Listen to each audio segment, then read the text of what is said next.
You share.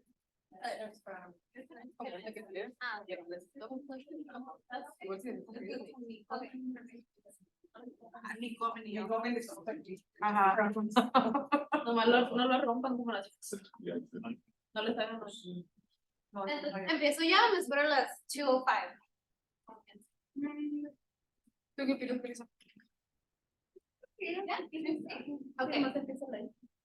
Okay, primero me voy a presentar. So I'm gonna do this English Spanish because I was asked to do so, which I don't mind. So I'm gonna be going back and forth. First, I wanted to introduce myself. My name's Ana Rodriguez. I am a Calexico native, actually. I recently moved back from Orange County. This is actually my first day back from maternity leave. So, yay me. No, I'm just kidding. I love doing this actually. It's I really like it back to my community. So I'm really excited. I hope you like it. I have 3 different topics I'm going to talk about. I'm going to start with nutrition and mental health. And I'm actually gonna, if you, Melissa, or if you can help me pass this one around. It's a back and forth, and then I'll talk about all those things.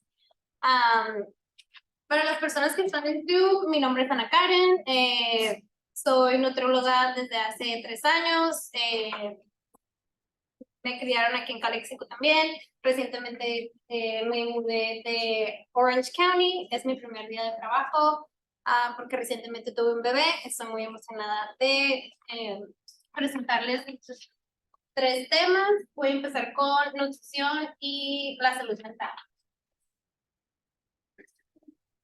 So I'm going to talk about the nutrition and brain health and how they are linked together. I'll explain what neurotransmitters are and why they're important.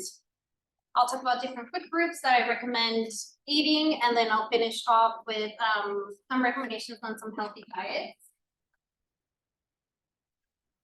So, how are foods affecting how we feel? I don't think it's something that most people think about, which is what I'm eating is affecting the way that I'm feeling, but it actually really does. So what is serotonin? Has anyone heard about serotonin? Know what it is? Any idea? Yes? Es lo que como que te da la felicidad. Yeah. So like the picture says, they're your happy chemicals. Serotonin specifically is going to help us stabilize our mood. It also helps reduce feelings of depression and anxiety. It also acts like a hormone, so it's going to help you coordinate different processes in your body, like your sleep, your appetite. It helps you inhibit pain. So it makes sense why if we have enough, we feel good. If we don't have enough, we may not feel so great. And then dopamine, I think that one's even more popular. That's our happy hormone. And that one tells our brain that we're satisfied, that we're feeling pleasure, and we're feeling motivated. Okay, so again, if we don't have enough of that one, we might not be feeling so great. And so today I will do my best to try to explain how food helps us create some of that and make us feel really good. Okay. So I'm going to start with carbohydrates. And specifically complex carbohydrates. Do we know what complex carbohydrates are? Do we have any idea what that means? No. So like the picture up there shows, my complex carbohydrates are gonna be my whole grains, my fruits, my vegetables, legumes. Those are gonna be our good carbohydrates, right? Just to make it a little more simple. And that's the main recommendation today. We want to stick to our complex carbohydrates. I think carbohydrates have gotten a bad rap lately. There's a lot of low carbohydrate diets, right?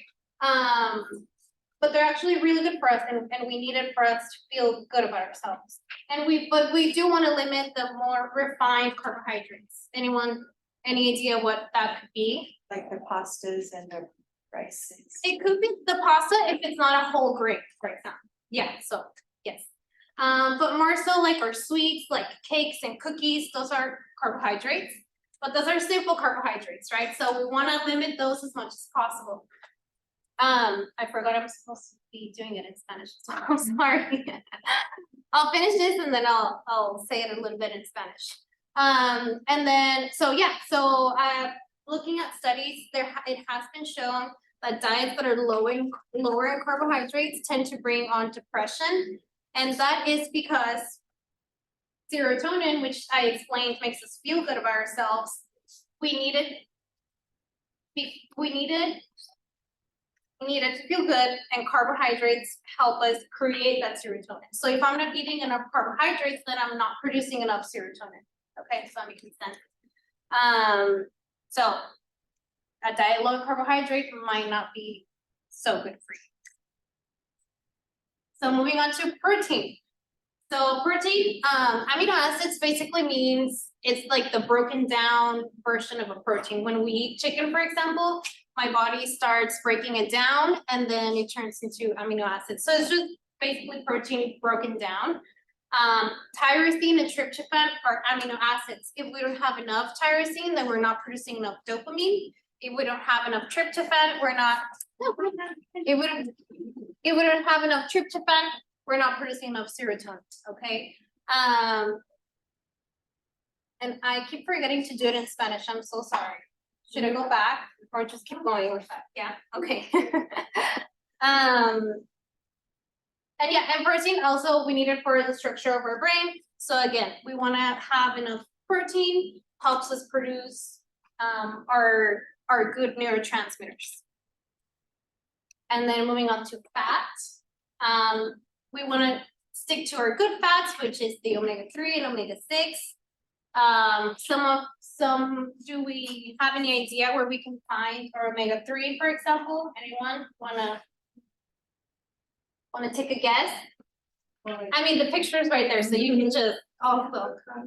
Salmon, yeah. So for my omega-3 specifically, we can find it in salmon, we can find it in mackerel, so fish. We can find it in walnuts.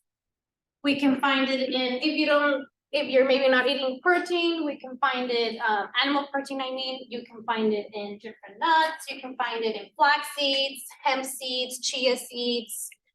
So you can eat a variety of those and you can be getting enough omega-3. And like it says right here, there's a study that shows that people that consume just 1 gram of omega-3 reported less depression, anxiety, sleep disturbances, and less suicidal ideation. So again, we see the direct link between eating good and feeling good about ourselves. I encourage you guys to participate because there's a lot of goodies over here. So I'm going to be asking questions. Thank you for those that are participating. Also, the people online, if you have any questions, either Melissa or Carla can help with the questions. And then moving on with probiotics. Anyone have ever heard about probiotics? Oops. Your healthy bacteria for your gut. Yeah. And then do you know where you can find probiotics? Yes. What can you eat? I think, are those the ones you find in those little Yakult? Yes. Yeah, right? Yeah. Yes, perfect. Kimchi. Yes, perfect. So fermented foods, exactly. So having good bacteria, everyone has good and bad bacteria, right? But we want to have more good than bad. And to help our gut have enough good, we want to be eating those foods. And in the pamphlet, I have examples, but I'll talk about it right now. So again, with the study that I was reading, 95% of our serotonin is produced in our gut. So 95%. So if we're not eating enough good foods, then we're not producing enough. And I think that's just mind blowing because that's all in our stomach. So I think very important. What else? And probiotics are gonna help us absorb nutrients. They're also gonna help with digestion and they're gonna help limit inflammation. So if we have enough good probiotics and we're eating good food, then it's also helping us absorb all the good stuff, right? So that's very important. Studies have shown that when people take probiotics, their anxiety levels, perception of stress, and mental outlook improve. So I think we keep seeing the links between good food helping us feel better. And then healthy diets. Have you heard about any of these diets? Vegetarian one? They're all pretty similar, honestly. Vegetarian. The vegetarian, there's different varieties of those. There's like more strict vegetarian, like a vegan or plant-based, and then there's people that are vegetarian, but they may be like a lacto-ovo vegetarian, which means you eat eggs and you eat milk, but then you're not eating the rest of animal products. So honestly, all of those four are super similar and they have just tiny differences. Like the DASH diet is basically a low salt, low fat diet. Mediterranean and the MIND diet, they're basically all promoting whole foods, which is gonna be and minimally processed. So fruits, veggies, whole grains. That's something that they all promote, trying to, if you're gonna eat grains, that they're whole grains. And then, like I said, trying to minimize your processed foods, and that's gonna be highly processed. It could be like a prepackaged, I know chorizo is good, but for example, that's a good example of a highly processed food that we want to maybe not eat so much. I don't want to say don't eat it. I think everything in moderation is, because I always get those questions. Should I not be eating this? Should I not be eating that? You can eat whatever you want, but I think it's important to know what is good for you, and then you make the choice of if when you're gonna eat something that maybe is not so great, then just doing it in moderation, you should be fine. Like I said, what they all have in common is they all promote a variety of foods, keeping your plate colorful. That's a good way to look at it. And then if you are gonna eat your grains, make them at least half of them, make them whole grains. If you're gonna have your protein, let's stick to our lean protein, which could be like our chicken. It could be breast instead of the part of the chicken that's maybe has a little more fat, for example. And then yeah, keeping a variety, trying to do multiple vegetables during the day, multiple fruits during the day. That should be yeah, in conclusion, we should think of the body and the mind as a unit and not like a separate entity, just because with more studies and more time, we see more the connections, and you know, everything's linked together. And yeah, our nutritional intake is gonna affect our brain, not just, I think the majority of the times people think of food and the first thing they think is just the way that you physical attributes, right? So they think I need to go on a diet because when I lose weight, they never think I want to eat healthy to feel good, right? And I think I really wanted to emphasize the importance of eating whole, healthy foods to feed our brain and not just think about how I'm gonna look if I eat healthy, right? Again, a nutritious diet involves quantity, balance, moderation, and calorie control. So that's gonna be it for this one. Do we have any questions? Oh, and that's why, like this is a good example of where you can find your, for example, this could be like your healthy fats. This one's also great. You guys can really do the snacks. Do we have any questions on this one? Anyone? No questions? I did a really good job. Yeah. Yes, you did. I have a question. Yeah. Por ejemplo, si alguien quiere cambiar su dieta, por ejemplo, yo como Ajá. de todo, pero si yo quisiera como que ser vegetariana, tendría como que hacer primero unos análisis para ver si realmente puedo ser candidata para eso, porque sé que hay veces en las que ocupas la carne para estar bien, pero hay ciertas personas que sin la carne les va bien también, como que sí dependería mucho de eso. Sí, muy buena pregunta. Siempre que me preguntan, dame una dieta, siempre que digo, soy nutrióloga, hazme una dieta. Es muy personalizado y tienes toda la razón. Sí deberías de hacerte análisis. Por ejemplo, yo como una dieta más no me gusta ponerme a label, pero soy más como flexitarian, que significa que como la mayoría, trato de evitar productos animales, pero sí como a veces, pero igual, aún yo siendo nutrióloga, a veces es difícil para mí, yo sé que a veces no estoy comiendo suficiente proteína, entonces necesito poner un empeño para no, por ejemplo, he salido un poco baja de hierro.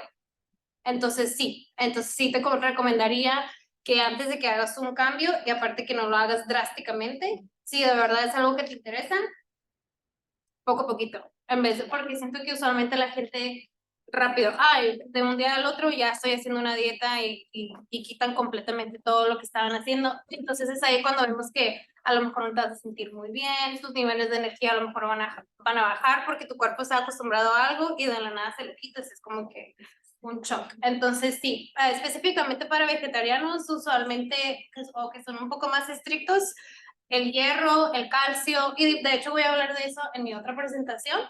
La vitamina B12 también, porque se encuentran en proteínas animales, entonces tú tuvieras que hacer tu tarea de, ok, no voy a estar comiendo esto, pero ¿cómo voy a, compensar? Exactamente. Entonces, sí, de verdad, si estás interesada, igual, en las presentaciones voy a dejar nuestra información, si de verdad tienes preguntas, pues siempre pudieras reach out. Sí. Evelyn Ríos, que está en Zoom, me está preguntando qué recomiendas comer cuando están bajo en hierro. Ok. Sí, no sé si es vegetariana o no, pero hierro lo vamos a encontrar en nuestros, este es un ejemplo perfecto, en nuestros kidney beans, legumes, como las lentejas, también son muy altas de hierro. Y los productos animales, la proteína va a ser alta en hierro también, entonces eso ahí pudiera encontrar. Por eso la gente que es vegetariana hay veces que si no estamos comiendo suficiente, pues te baja. Will taking a supplement help with that? Yes. You have, that's the thing, what she was saying, I feel like you have to know your levels before you start, because if you start and you're already low and then you go vegetarian, for example, and then it might just drop a lot more. Or you might start and you're like at a good level and then it stays good, and so you never need a supplement. But it would be good if you do have a switch like that to do your due diligence and be checking yourself at least every 6 months, every year, so you know where you're at. Do different products have different amount of what we need? So for example, I'm looking at the omega-3 and I've always known like fish or salmon has a lot of Yeah. omega-3. But then I see like walnuts and flaxseed, but I'm guessing you would have to eat more of Way that. more, yeah, you're right, yes. Okay. Yeah, which I think is why it gets a little, and I might just start the other presentation because I know that one is gonna bring a lot of good conversation. Oh. But yes, you're right. Like a piece of salmon might give you your quantity for the day, and then you might need to eat like a bunch of walnuts. So you get, if you're not eating, for example, if you're excluding animal products and you want to stick to, it's doable. I don't want to say it's not. I think you just need to be more careful in the planning if you want to do something like that. But yes, that's a good point. So I think I'm just gonna jump into this one because this one's specifically about different diets that are pretty popular right now, and you might have heard of a couple of those. I want to give my colleagues a shout out because I didn't do this presentation, but I'm presenting it. So Annie, Consuelo, and Matthew, thank you. I'm gonna talk about fat diets, what they are, health and healthy weight management. So I'm just gonna jump right in. Have we heard about a fat diet? You guys know what it means? Isn't it like to lose weight in a very quick amount? Yeah, perfect. You hit it right in the nail. Yes, so fat diets are really popular because they are gonna give you what I think a lot of people want, and that's an easy and quick change, right? And I think way to lose weight. And I think for the most part, a lot of people are always interested in losing weight for some reason. We are very, I think it's in our culture ingrained, like, I need to lose weight. So fat diets are very popular, and here are some characteristics. This full disclosure, I'm not saying this is good or this is bad. I'm just explaining what they are, and then we can have a conversation, and then you can have your opinion whether this is good or this is bad.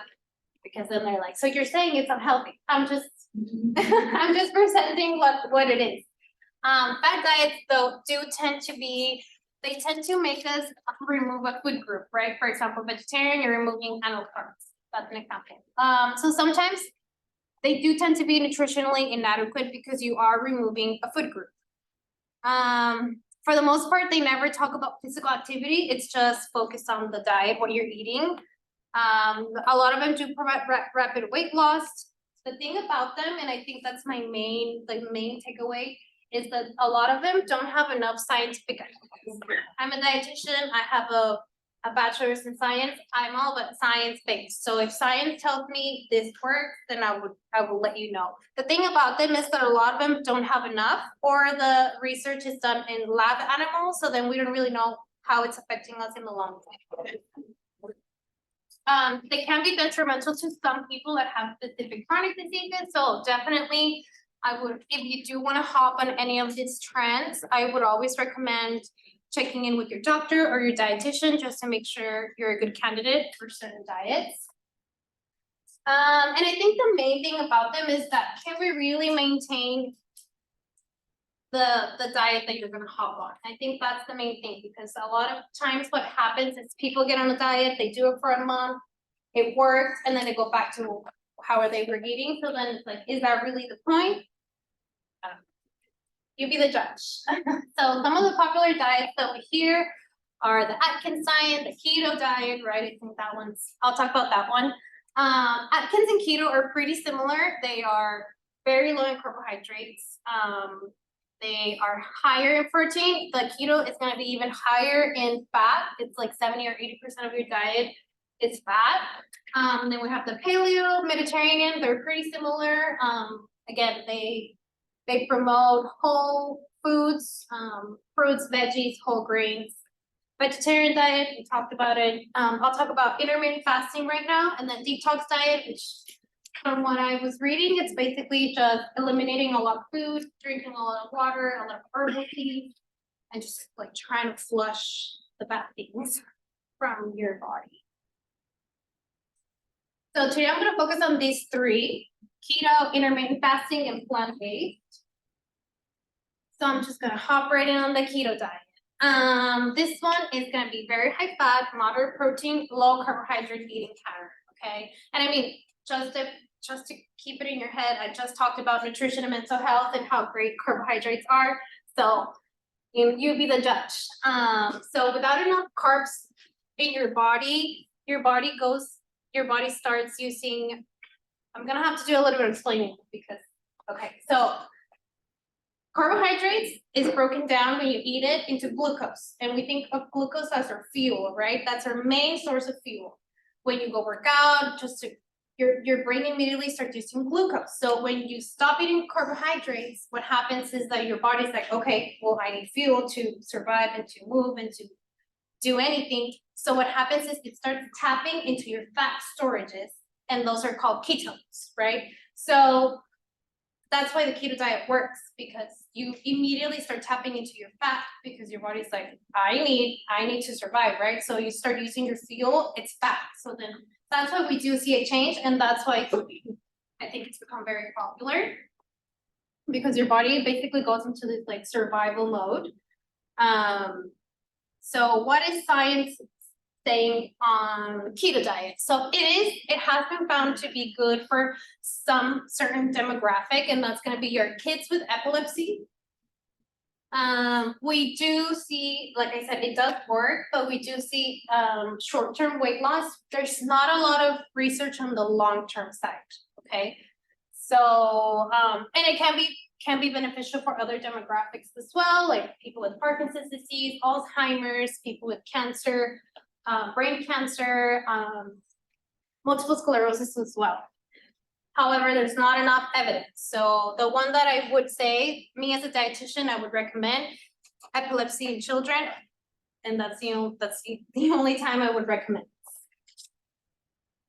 So pros and cons. We do see weight loss, like I said. We start using ketones, it's our main source of fuel now, so we're tapping into our fat storages. It works. You don't have to do like a low fat diet because it's like 70 to 80% is just fat. It does, the pros is that it has been shown to reduce seizures in kids with epilepsy, also possible benefits with brain disorders. And if you're diabetic, it can help with your management because you're not eating carbohydrates. So then you don't have those spikes when you're eating carbohydrates. The cons, because we are removing food group, which is the main food group, carbohydrates, you may see some nutrient deficiencies. And because there's a lot of fiber in fruit and whole grains, what happens when we don't eat fiber? You don't digest correctly. Yes. We have that issue. Yes, exactly. So whenever someone tells me I'm on the keto diet, I'm like, I wonder how often they're going to the bathroom. So there's a lot of constipation. I know you guys are gonna say, oh, well, I can get on a laxative, but then that's when you really start thinking like, is it worth it that you're, I don't wanna be biased. So another con, how long can we really do this? You're gonna cut carbohydrates for how long? And then once you start eating them again, what's gonna happen? And then another con, we might become a little obsessed with what we're eating. And I think that happens with it can happen with any diet that you get on. You start obsessing about what I'm eating, what I'm not eating, how much of it can I eat. Again, not recommended for certain individuals because this is very high fat. So people with pancreatic disease, liver disease, if you have history of eating disorders, not recommended, gallbladder. So like I said, always consult with your doctor or your dietitian before you hop on any of these trends. Question about that. Yeah. Can you give us an example of what like a meal would look like? Cause I hear high fat and I'm thinking bacon, Yeah, right? And all that, and I'm just like, that doesn't sound healthy. The butter, and then if you want. I have seen, that's the thing, yeah, I think that's the thing with any diet though, because it could, and yes, I have seen videos of people that do like coffee with butter, like they're just trying to like put fat into their meals and they're just doing these like outrageous things. So I'm like, is that really, yeah, they're eating like bacon and butter. And I'm like, yeah, mayonnaise and everything, but then the bread is the bad guy. So I'm like, I don't know. It's interesting. But for example, that could be, and we can have a conversation afterwards. I know that this presentation was probably gonna bring a lot of questions. It can be the same with vegetarians. Some people are like, I'm a vegetarian, and they think that automatically makes you healthy. Not really, because you could be a vegetarian that eats fries and cheese all day, and that makes you vegetarian. Is that really healthy? Not really. So I'm not saying that people on keto can't do it healthy in a healthy way. But it's gonna take some time and prepping and for you to actually, in my opinion, to do it. Intermittent fasting. So this one is not really focused on what you're eating, but when you're eating it. So you basically get like a time slot of when you eat, let's say from 12 to 4, and then that's all you eat. So the goal is to fast for 8 to 12 hours, and the majority of the fasting happens when you're sleeping. So like I said, the majority of people, that what I've heard is they usually do it like from noon to 4, 1 to 5, and then that's, which I could never do because I love to eat. What science says, so most studies have been done in lab animals, so we don't really know how it's gonna affect us. So I think, that's something. More research is needed so we can see long-lasting negative effects. And just like I think any other diet, nutrient deficiencies are always something that we need to think about. So the pros is that it has been shown that weight loss is there. There's no calorie restriction because, like I said, we're just focused on when you're eating, so you can just have at it. It's simple because, like I said, you don't have to be like, oh, like how much is this and what can I eat? It's just the time. And then you get to eat large portions in a short period of time. And then some of the cons, again, sustainability. How long can I really do this? Are you gonna do this for the rest of your life, or, you know, for a couple of months? And then what happens when you go back to how you were eating before? And then social implications. So let's say it's my birthday and we're going out to eat at 8 p.m. You're like, boy, I'm just gonna be there, but I'm not really gonna eat. And then I feel like you can start, maybe I don't wanna go because there's gonna be this temptation.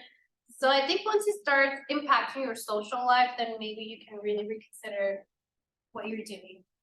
Unclear how it can affect your exercise habits. I mean, I can't imagine going on a run and haven't had anything to eat for the last, you know, hours. So that can impact your exercise habits as well. So yeah, binge eating. Binge basically means when you're eating and when you eat, you like really eat. So it can also come with some digestion issues, especially with women.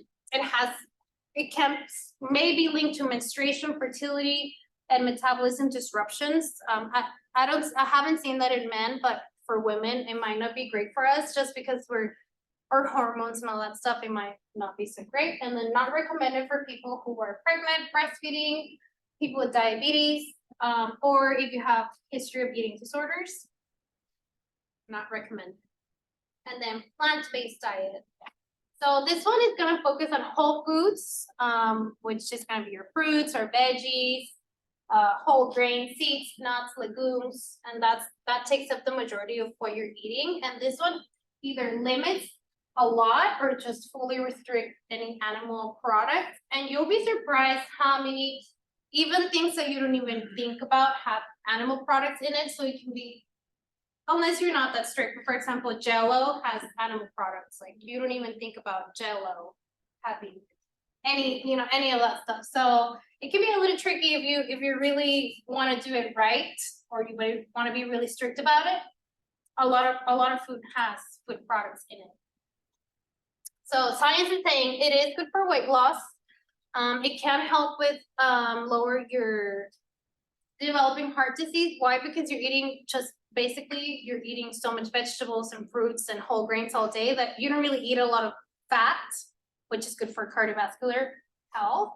It may reduce certain type of cancers, and then also manage or to reduce the risk of diabetes. Again, mainly because you're eating so much complex carbohydrates that you don't have those sugar spikes.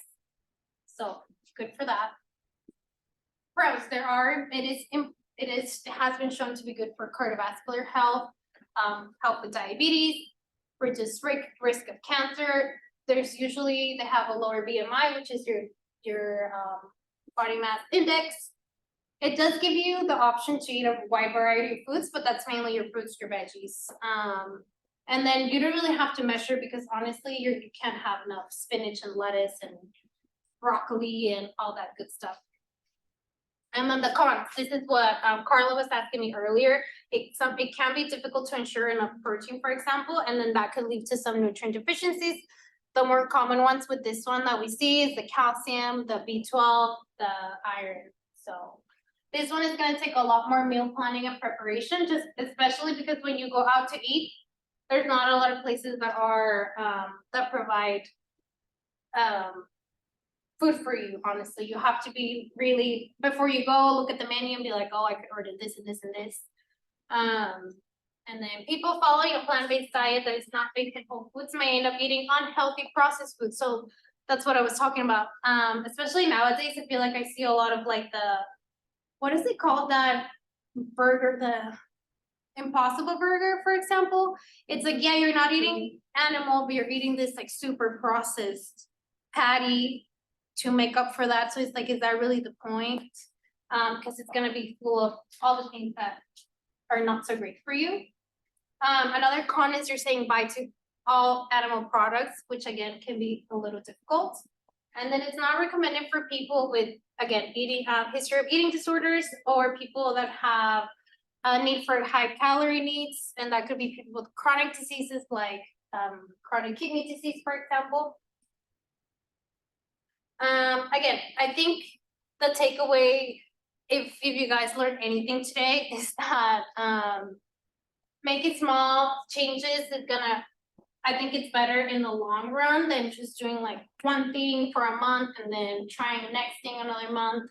And then just stick into your 5-foot groups, which we have a good presentation here that not Carla, Melissa did, and we can do a little demo. I also have, for example, this is for our giveaway too.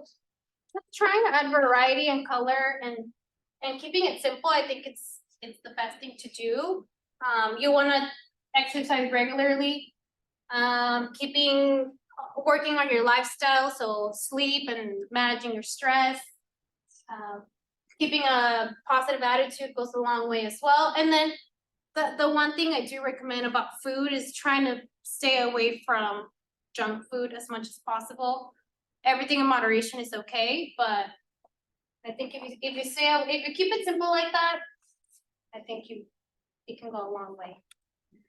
I mean, I think I said all those things throughout, but yeah. Do you guys have any questions on this one? Keeping, my plate. We can talk about my plate right now. I'll talk about my plate in the last one. Any questions? I think this one, it's about diets. People always have questions about diets.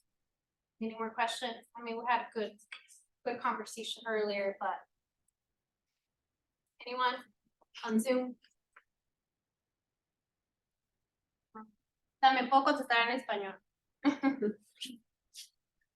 So anyone want to try any of these diets now that I talked about this? No. It sounds like work. It sounds like a lot of work, yeah. I mean, some people become really committed, and I'm doing the intermittent fasting. how do and you feel? I lost 5 pounds in Okay. 2 weeks, Okay. but it's hard. Mhm.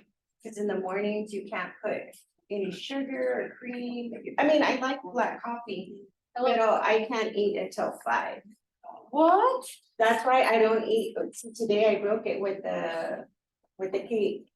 Oh, But no. 5 p.m. until 5, but I can have anything I want from like 5 to 10. Okay, I have a question about that though. Well, but doesn't it, in my head, like, by the end of the day, I feel like your body is like slowing down, so to digest all that so late at night, isn't that like against everything? That's a good point. So I know I feel like a lot of people have heard the don't eat anything after 7. It's true. I think also with like working out, when you work out, we release, I mean, I was talking about dopamine and serotonin. So you're telling your body like you're just getting started, and in reality you're gonna go to sleep. So again, I don't think there's enough research for me to say it's good or it's bad, but just stating the facts is like everything that you said, yes. So your digestive system's gonna start working, when in reality, it's gonna focus on this. When we go to sleep, there's so much going on, like there's so much restoration going on, that now, because you ate later in the day, your body's gonna prioritize digesting over the rest of the things that it would have been doing when you're going to sleep. I'm not saying it's not happening, but maybe a little different. So I feel like at least, because I tend to eat very light at night because of the same thing, like I can feel like my stomach feeling really heavy at night, and it's like I can't eat after 8 because I know I'm not gonna. why did you pick the later time? I feel like I usually hear like 1 to 4, or like 2 to 5. Cause when I'm having dinner with my boys, I used to do like a year and a half ago, I did the 12 to 6. But Okay. my boys, Mom, you're not gonna eat again, and I don't want Yeah. them thinking. And I mean, I think that's part of, and in no way, shape, or form, I'm like saying like it's good or bad. I'm just saying like I think that's when it starts to come up, the social aspect, for example, like you're doing your thing, but then like now it's affecting your like for example, your kids. Oh, your kids, you're not eating with your kids because you're doing this diet, like. And I don't want them obsessing over their weight. Exactly. And honestly, especially, I mean, I just had a baby, and I feel like everything that I'm doing he's learning, and I wouldn't want him to think like, oh, my mom is obsessing about food, now I'm gonna, and that's the way to do it. I'm not saying your kids that's gonna happen, but it's just like, you know, yeah. We have a question in the chat, and it says, what is your opinion on sugar substitute? Sugar substitutes. That's a little, it's a little tricky. So, I tend to do like, no, I don't like the sugar-free stuff either. I read not too long ago, there's like specific ones, and depending on like the one that they use to substitute sugar, but I was reading that it's been linked to like cardiovascular disease, and I'm like, great, so you can't even do, I don't wanna recommend my patients like sugar-free now, because it's been some of them, I'm not saying all of them, it depends on the, not the brand, but the kind of substitute they're using. If there's different like monk fruit. Yeah, so I haven't read anything bad about monk fruit, but I was reading, and I can't remember the name right now. I was reading about one specifically, and I was like, and I looked at the one, cause because I'm breastfeeding, I was drinking the Under Armour.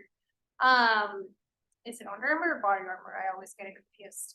And it's sugar-free, and I was like, great, it has coconut water and electrolytes, but then it has that sugar substitute, and then I was looking it up, and it has like mixed reviews, so I'm like, I don't know if I'm gonna drink it anymore. So it just depends. Yeah, you can make your choice there if you wanna do that, but there's some that are okay, and then it just depends on the substitute that they're using. Any other questions? That was very good talk.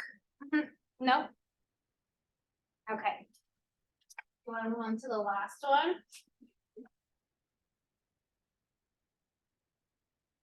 Okay, the last one's super simple. And then I think in the end, we can just, if you guys have any leftover questions.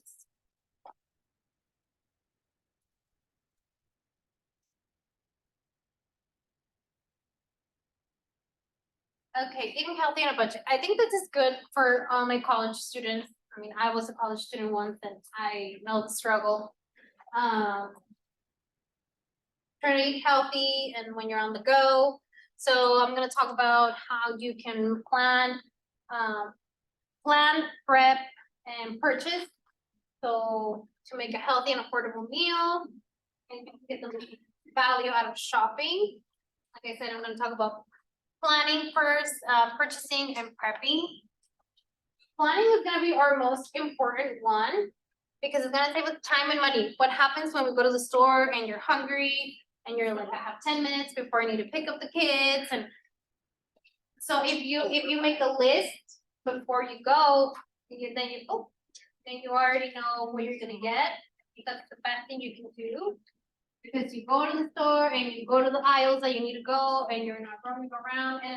And honestly, when I don't plan, I start buying things that I don't even need, or what also ends up happening. Know what's on your shelf, because what happens when we don't plan, you go and you pick the broccoli, and you pick the peach, and you pick the pasta, and then you get home, you're like, oh, I already have those things, and now you have double. And then you don't want to be wasteful, and right now everything's so expensive that you want to use everything. So planning is going to be key. Know what you have already, so you're not purchasing the same things. And then know what you want to prepare. I recently started on this. I'm going to be super honest. I recently started doing this because it was happening to us that we were buying things, especially I would go, and then my husband would go, and then we would pick like the same things, and we're like, and then we don't really have anything that like would make a meal. It was like snacks. So we were like, okay, what do you want to eat tomorrow and Wednesday? And then we would just make a list, and then that made our lives so much easier, because you already know what you're gonna eat, what you're gonna have. So that's gonna help you save time. Also save money, because you're not, like I said, you're not overbuying, and then you tend to be eating a little healthier because you have a plan versus not planning. And then honestly, what would end up happening to me is I was running out of time, I'm super hungry, I would go buy groceries, and then it's like, but right now when you go buy something, is I'm hungry right now, so then we would be eating out, and then what's the point? So planning is gonna be key. And then, yeah, know what you're missing. Go make your grocery list. It's gonna be essential. And then, I do still get some ads and coupons in the mail, so that can also be, like I said, everything's super expensive right now, so also basing off your purchasing of the ads or the coupons or what's on sale to save some money. So let's try to make and I think here we can maybe be like a little more interactive. We can plan a healthy meal. So start with the protein. What would you guys like for protein? I have salmon, I have an egg. Let's do an egg. No. We always eat Chicken. salmon, Tofu. tofu. Oh, that's a good one. I do have tofu sometimes. Okay, so salmon, and then what do we want to pair it with? So our grain, Brown rice. okay, brown rice. I don't know if do we have rice? So I've read that brown rice isn't actually good for you. I've heard that white rice isn't good for you, so. Her jasmine is. You know what? I feel like it depends on why they're saying it's not good. I feel like nowadays you can say everything's bad for you depending on what you're looking at, because we're all looking at different things, right? I mean, some people have told me, well, vegetables aren't great because they're full of pesticides. And I'm like, well, what are we gonna eat? So it really just depends why they're saying it. I do recommend white rice. I recommend brown rice. There's mix. I think, like I said, I love white rice. If I can eat white rice all day, I would, but I make the choice to change. I do brown rice sometimes and I do white rice sometimes. So it depends on, I don't know why they said it, but it's unhealthy. Yeah. No question. Is there a difference like in the, cause I buy like kind of like pre-made rice, like the sticky white rice, is there a difference with sticky white rice and the rice? I don't know exactly what that one would have. Is it just like ready to eat? Yeah, it's right. I just like heat it up. You just put it in the microwave. It's a minuto. Not 1 minute. I mean, the only thing I would say about that one, is like might be highly processed. I'm not sure. I think that's the only thing I can think, but I mean, if it's honestly, if it's that between you eating out, then I'd rather you do that. Cause then at least you're like, I'm sure you're pairing it with other things that are. Yeah. Yeah. So there's no rice here, but maybe we could do, pasta, or we could do pasta. And then we can add a veggie. Ooh, broccoli. We Or do asparagus. Oh, asparagus goes good with salmon. And then we can add a dairy if we want. Cheese. Which, I mean, I don't think it go great with this one, but it's fine. No. I would put cheese on the broccoli. It could be like, we could pretend it's like a Parmesan cheese. Okay, that's what I would do. Okay. And then honestly, I always, it's such a dietitian thing of me, but my fruits are always my dessert. Love my fruit. I was eating peach before I came here and that was like my dessert. So I always add something sweet in the end. And I think that's a good way to add your fruit portion for the day. And yeah, so that would be one example of like my plate, and then stretch it. So for example, what my husband and I do is we buy rotisserie chicken, or I make chicken and then I shred it. Like I literally did this last night. And then we usually have a couple of meals with that one. So once you have chicken ready, like you can make a chicken sandwich, and then the next day you can add chicken teriyaki. So just like having something that's already there and it's easy to make, it's gonna go a long way, and also save you money because you're stretching it out into different days. So, getting creative like that, it doesn't have to be super, amazing meals. Just keep them simple. I'd rather you guys do that than try to get very fancy, and then you get discouraged, and then you're like, oh. I have a question, so. Like rice and all that has a lot of, has starch, right, and stuff like that. So would it be okay to not have like the pasta or the rice and instead have like two vegetables, like a potato with add starch and like a broccoli, and that would count a lot of. Starchy potato. Yeah, I mean, you're trying to not have as much. I don't care for pasta as much. Oh, And so like I prefer having a sweet potato instead of pasta and Yeah. with broccoli, like that's my thing. Just as long as you keep them complex carbs, so yeah, your veggie, that would be great, yeah, the starchy veggie. That's a good point. What about, when we're talking about dairy, what about the alternative dairy products? So your almond milk, your coconut milk, your rice milk. Yeah. I love my almond milk and my oat milk and all the milks that are not milk. It depends on your goals. So it's like I said, it's very individualized. If you're looking at, for example, if you're looking at a lower fat diet, then I would say do the skim milk and do the almond milk. But if you're someone that's maybe calcium deficient, then I would say do the dairy, the milk, milk, just because they are higher, or do the soy milk, because that one, out of all the substitutes, that one is higher in calcium. So it really just depends on what your goal is and what you're looking at. Seven is asking, is soy high on protein? Is it better than other milks? Yeah, so soy is gonna be higher in calcium than compared to almond and oat milk, and I'm pretty sure it's also a little higher in protein than almond milk. Almond milk, honestly, is just water. I mean, it's just almonds and water. I love it, but I know it's not super nutritionally dense. So if you're looking at adding more protein, then yeah, I would recommend soy milk would be the better one.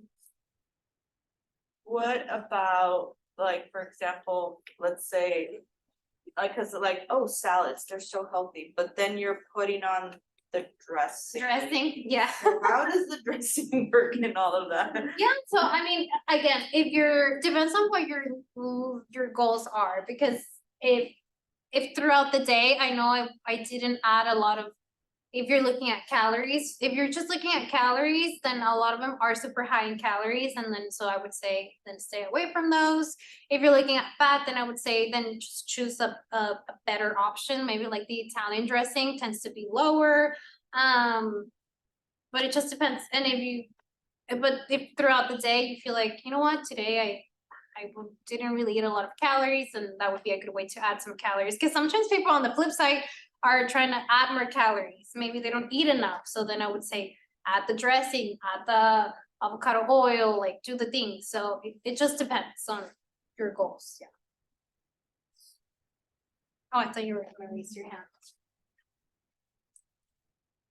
Like I said, stick to your list. Don't go grocery shopping hungry, because you're gonna start adding things that you don't need. I am guilty of that. I do it all the time. I love going grocery shopping. I'm such a nerd. I love reading the labels and seeing the things, but then that happens to me. Then I start buying things that I don't really need. And then just compare brands too. Sometimes you see, I don't know, ketchup, and you see like 10 different ones, and they're all the same. There's some that are lower in sugar. I actually had another question that I just thought about. Okay. So for fruits, I know like they sell like dried fruits in packaged. Are those healthy, or like is that like sugar pretty much?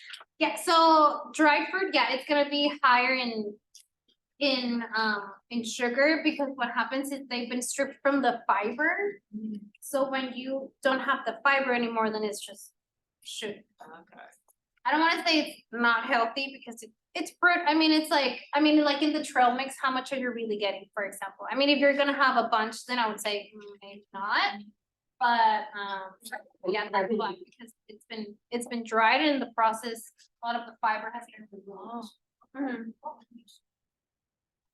And then prepping, I think, like I said, prepping is really gonna help you stick with your goals. I think this is where you can maybe do it as a family, if you have kids, then, you know, make them, cook with you. And then try to stick to the healthier cooking methods like broiling, baking, grilling, and steaming. So you're not adding as much oil and all that stuff. And then I think this is my last, yeah. And then, yeah, just keep healthy items on hand.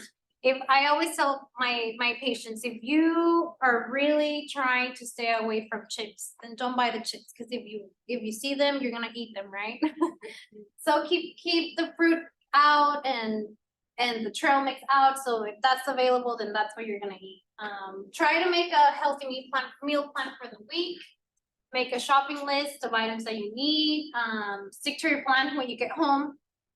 And that's it for me. Do you guys have any questions? I know we had some questions throughout, which has been great. That's it. Canned food, like vegetables and all that is far more processed, correct, than just buying this Canned? can. Yeah, I mean, yeah, if, I'm not gonna say don't do it, because if that's what you can do financially or for whatever reason, then I think it's better than not. But I mean, it is gonna have preservatives, and the only thing with that one, it tends to be higher in sodium, just because it has to be good for a long time.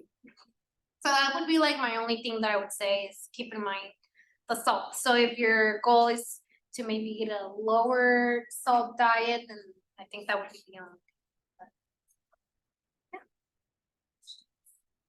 I've read where a teaspoon of apple cider vinegar in the mornings with like a cup of warm water and lemon, that helps with your metabolism.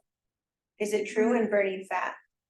I have not read, I've seen that as well, and honestly, I haven't looked into it. I would owe you the response, because I wonder, I would have to say like the mechanism, like what is it that is making people think that it's gonna help my metabolism? I don't know. But I have seen that, and they do like with hot water as well. I don't know why they say it. Anyone else? Yeah. So since you recommended that we should either bake, grill, or not really use that much oil, what oils are healthy and what oils should we just avoid? So olive oil is gonna be great. Avocado oil is also great, and actually avocado oil I think is better if you're doing like a really high temperature. I think that one is a little better for that. So those would be two good ones two options that are good. I do everything in my air fryer, honestly. And then nowadays they sell too, like the spray, like avocado oil spray. So you just spray a little bit sparingly, and then you'd be surprised what you can cook in the air fryer. I've seen some on TikTok. I see that people are doing like brownies, and they're doing like baking in the air fryer. So I'm like, what? And I know there's some. I'm actually looking for one, and I know there's some that are not too expensive. So that's a good. Yeah. Oh yeah. So we do have a couple of prizes. And I know a lot of you guys have been participating, so do you want me to just start like handing them out? Okay. Should we do like whatever you want to pick? Or should I do like this for this person? Elisa, ¿qué tienes? ¿Cómo le hacemos? What if we do like the people that have participated, like write their name, and then, I mean, I have 4 of these. And then there's the pin. I don't know. It's not back there. Gift card. We have a lot of things, so if anyone wants to ask questions, any more questions, there's prizes. I'm out of questions. You had good, really good questions, a lot of questions, good questions. In terms of yogurt, is Greek, would you consider Greek to be the better yogurt? Greek is good. I picked Greek because It's high in protein, low in fat, and I like mine, I have very insipid taste. I love that it's unsweetened, so it's like sour. And I like that, so I would go with Greek, unsweetened preferably, just because you don't wanna like the added sugars. If you really are like, this tastes gross, then there's some with flavor and that's okay. And I also, Greek yogurt, you can use it as like sour cream, like sometimes, you know, making pasta and I wanna do like a marinara sauce. I put a little bit of Greek yogurt. If you do like mashed potatoes instead of sour cream, I do a little bit of Greek yogurt. So just like, yeah, you can use it sweet or savory. Isabel is asking, any idea of foods that help with colitis? Colitis. Colitis. So that's inflammation. Yeah. So yes, actually, if you want, you can give her my email and I can send her like something more individualized for her. But yeah, that's basically inflammation of the colon.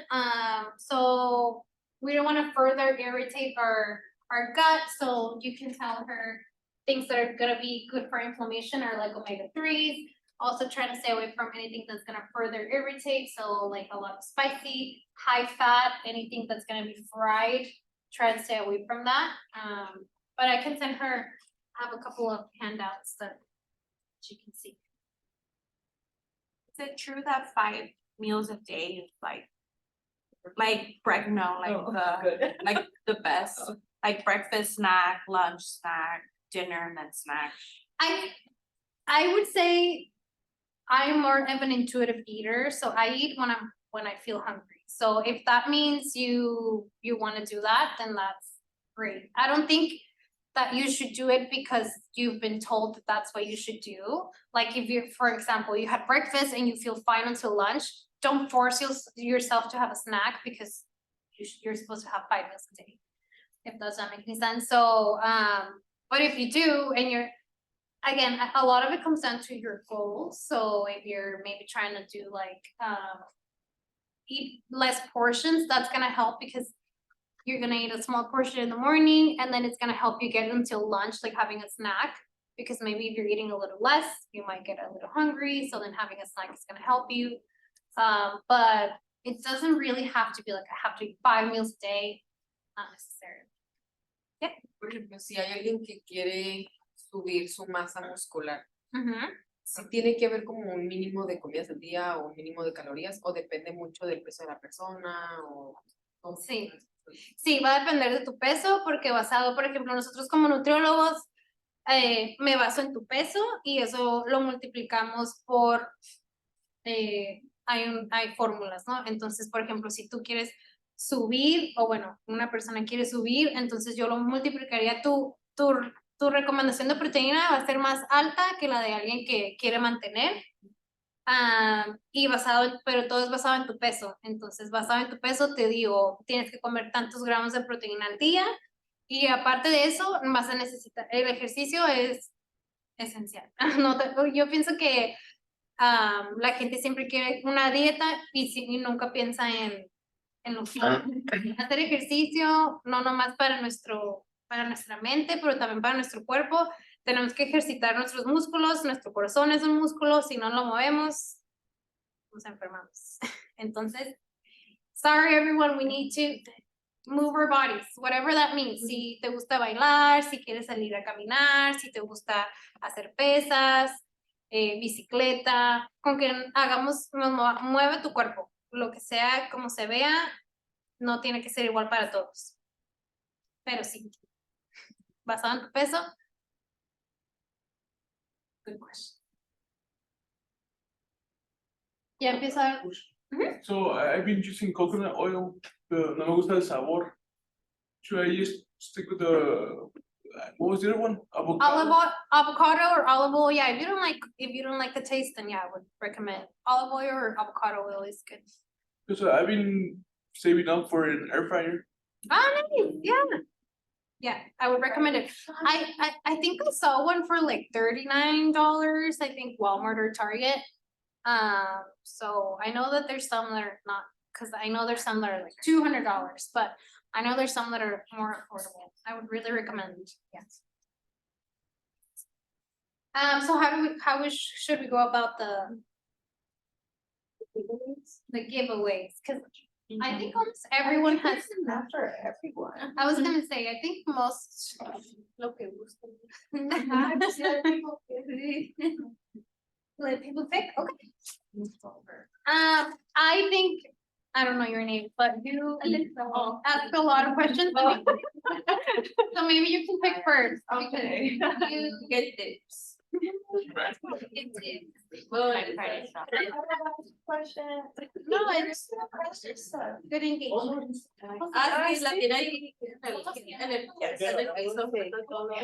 There's stuff underneath in the bag. Oh, I did not see the bag, let me check. Oh, there's that, and then there's more stuff inside. Where's the camera?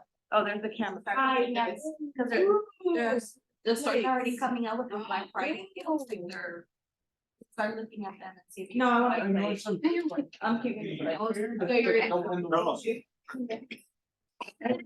I think you were the second most. You can come up. Yeah, I'm gonna keep it in the.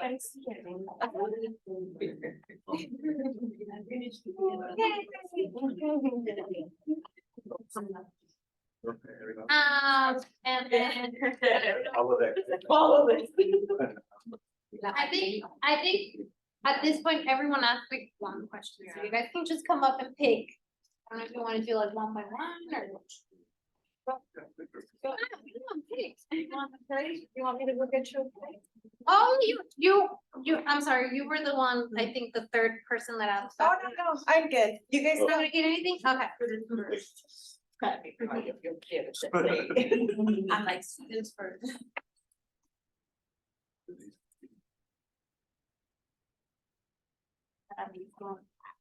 Priority.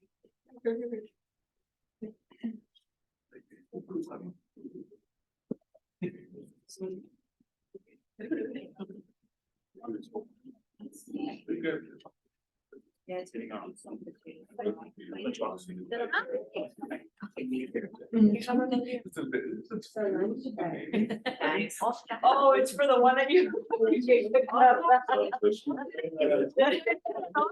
Él la agarró. That's smart.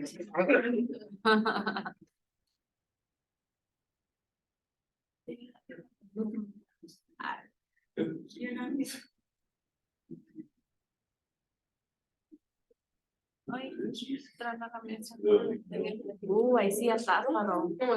This was a I'm really gonna give good it a one.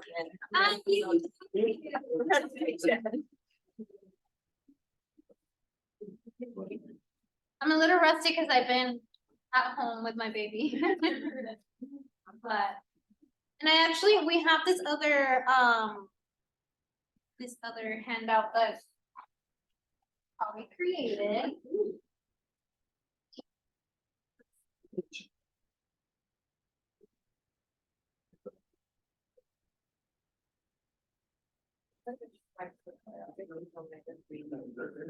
I don't eat.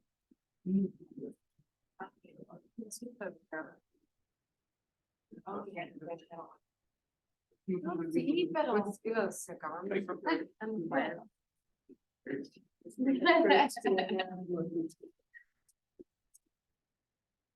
No, I got the pin, this is so cool. Oh, you guys have one already, okay. I'm more likely to late for my food.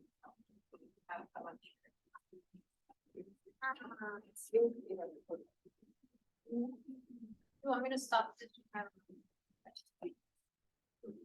didn't have to sleep. Very important.